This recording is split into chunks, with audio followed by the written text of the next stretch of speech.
Where is Bitcoin heading after the flash crash? Let's discuss. So hey everyone, welcome back to Upside Down Data. Today I want to talk about which direction, up or down, might be the more likely direction for Bitcoin to head after this flash crash that we saw here on the 17th.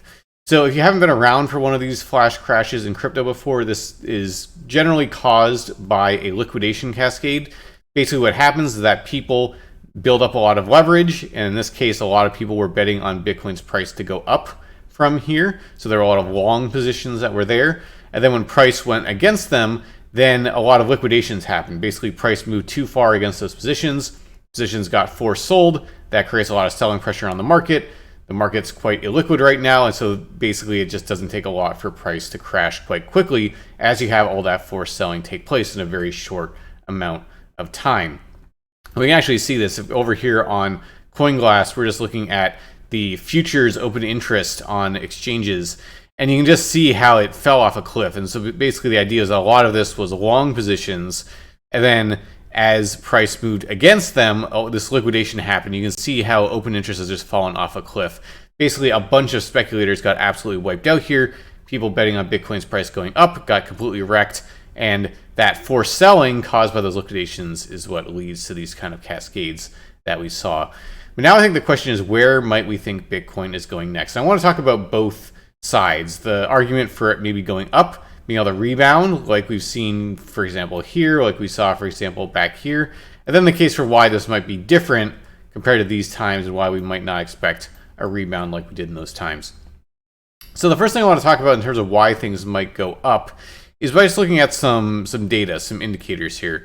So the one thing I wanted to pull up was the relative strength index for Bitcoin. This is on the daily time frame. So relative strength index basically marks both when price is overbought and oversold, but it's a momentum indicator. But the idea is when it gets to these extreme oversold levels like we are right now, that tends to mark local lows. Extreme negative momentum is only so sustainable, and you tend to get some kind of mean reversion that follows soon after. And what's interesting about what happened here with this drop is that the RSI for Bitcoin actually got to a level that's pretty rare to get to for Bitcoin. We're actually lower than we were after the FTX collapse back here in February of 22. Really, the last time we saw a level similar was back here in June of 22, which notably marked a local low. Same with the FTX collapse over here.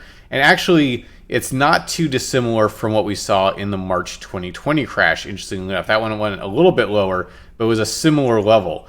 And in fact, and then going back here to November of 2018, a similar level as well. So these tend to mark pretty notable bouncing points, if not total bottoms. You know, here we bounced back up here, then we ultimately went down and put in a new low over here. But they tend to mark pretty notable points, and it's often the case that, you know, shorting Bitcoin at this point is not generally very good risk reward. Generally leaning more towards a bounce is where you might decide to be. Now that doesn't mean that bounce is going to send you on a rally as far as we saw here, for example, but a notable low tends to happen around these times. So that's one indication that if this is any time like those past times, you might expect some rebound to the upside to follow. And another thing we can look at as well for why we might expect Bitcoin to bounce is if we look at one of our models that we have here on the channel and that we have over at polaritydigital.io, our website, is our short-term upside downside potential indicator, UDPI. And what's notable about this is, so this is a risk indicator that we have on the channel.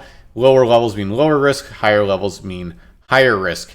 And what you'll notice is that ever since this rally commenced from the beginning of this year, Bitcoin's really staged its rallies from a very similar level on the short-term UDPI, around -3. You'll notice that's where the rally at the start of the year started from.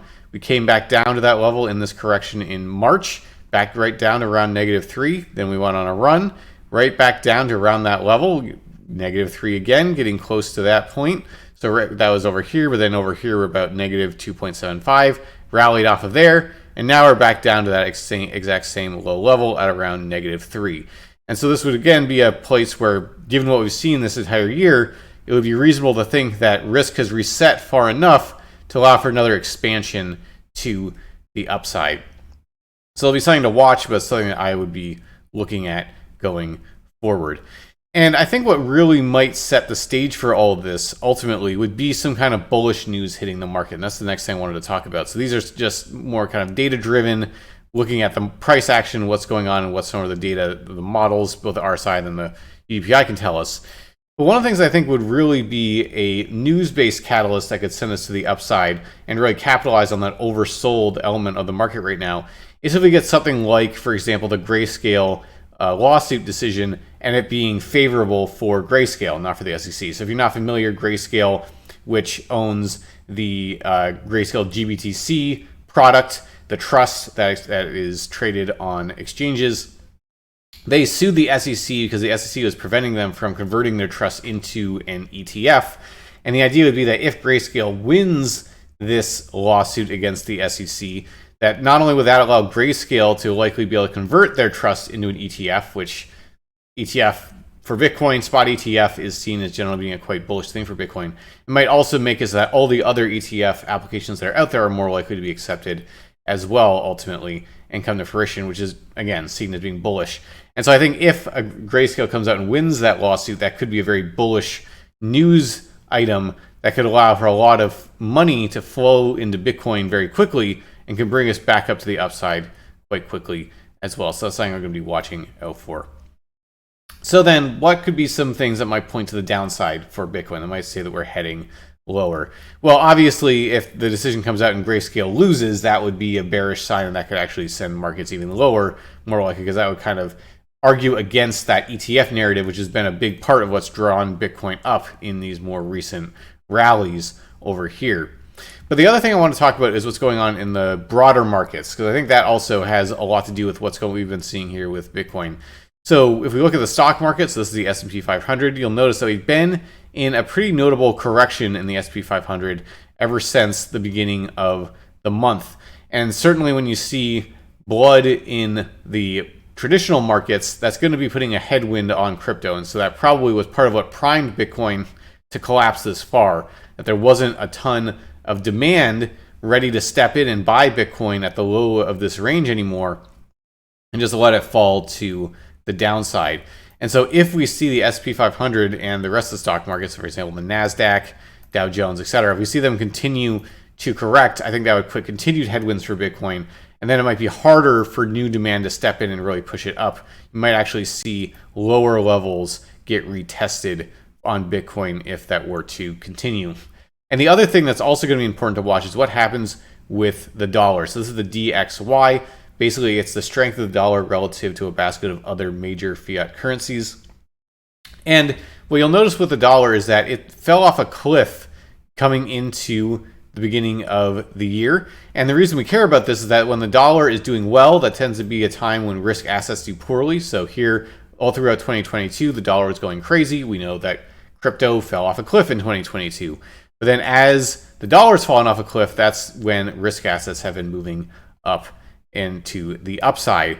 And what you'll notice is that the dollar, it's slowed down its momentum, but it's been in this downtrend where it put in its low back here in July. Now it's been rallying to the upside, and now it's back to this trend line that's been rejected off of twice. And I think if we see the dollar get rejected again, that would be bullish for risk assets, and that might be another tailwind for Bitcoin and frankly for stocks to be able to move back to the upside. But if it breaks above this, get a clear break above this trend line, we see the dollar start to show strength again, start pushing back to the upside, maybe moving more into a bullish footing, that would be bearish for risk assets. I would expect the stock market to continue to fall further in that scenario, and certainly I would expect Bitcoin to fall further as well if that were to take place. So we're at a pretty critical moment. I think watching where the DXY opens on Monday when it's traded next is going to be really important to see if it's gapping to the upside, moving up, breaking above this trend line, or if it's getting rejected. That would be an indication of the broader scope of what risk appetite is in the broader markets.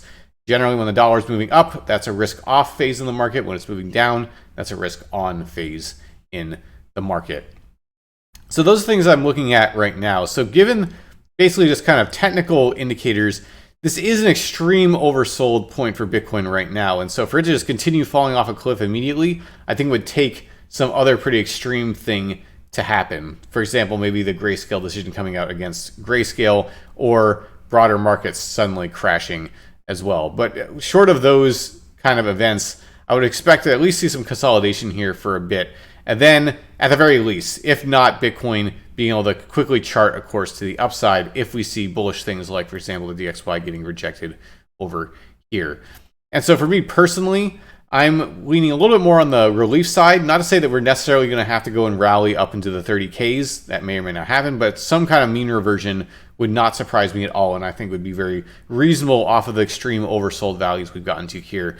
Then when we're looking beyond that of where Bitcoin might go in the longer term, I think that's when things like, do we get that bullish catalyst to make new demand to enter into the market and to really push the perceived fair value of Bitcoin higher above that 30K level that keeps getting rejected off of? That'll be important. Then also, do we see broader markets going back into a footing that's conducive for risk assets to allow Bitcoin to continue moving up as well? That's something I think we're going to have to watch for from here. All right, if you like the content, remember to subscribe to the channel, give the video a like and follow us on Twitter. A lot of updates, better indicators, and more over there.